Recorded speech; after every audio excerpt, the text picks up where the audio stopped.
Velkommen til kalk- og kuldioxid kemi for anden ny. Vi har spørgsmål J. Hvilken rolle spiller havets optag af CO2 på kommende klimaproblemer? Og for at forstå det, så er vi nødt til at forstå, at havet det optager CO2, og det hele det handler om det her partialtryk, altså forskellen i trykket mellem vand og atmosfæren. Og trykket i atmosfæren, det er mere eller mindre det samme konstant, så det er trykket hen over vand, der har betydning. Hvis vi ser på polerne, der sker der ikke rigtig noget. De hverken afgiver eller optager CO2, fordi at det er koldt med koldt. Det er koldt vand med kold luft. Hvis vi går ned til mellembreddegraden, det er her, der bliver optaget en masse CO2. Det er varmt vand, fordi der kommer golfstrømme, der går op, og så er det stadig kold luft. Dermed sker der en optag af CO2.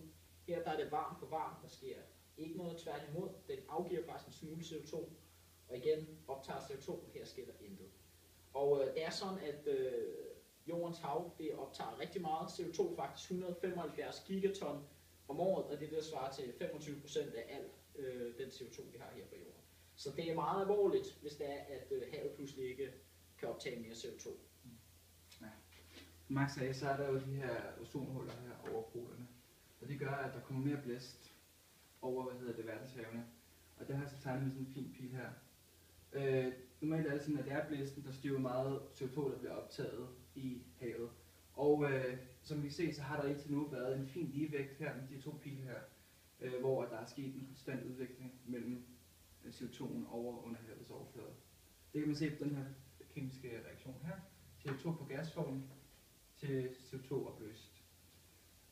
Dog så er de her huller her, de har gjort, at der er kommet endnu mere vind, og det har simpelthen rusket op i havet. Og det kan man så se hernede, at de her store CO2-lager, der er hernede, de er så kommet op til overfladen, og har ligesom mættet toppen af havoverfladen her. Og det er så gjort, at der er stoppet med at være en ligevægtsreaktion.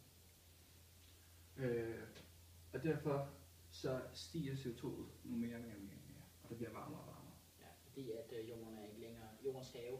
På grund af at CO2 blokerer, så der er ikke plads til mere CO2, fordi havoverfladen er fyldt med CO2 i forvejen. Så kan havet ikke optage så meget CO2 længere. Så det, der før plejede at udgøre 25% af vores CO2, det er på vej væk. Vi kan ikke optage så meget CO2. Ja. Så hvilken rolle spiller det? Det spiller en stor rolle, og det er rigtig skidt. Ja. Cut it.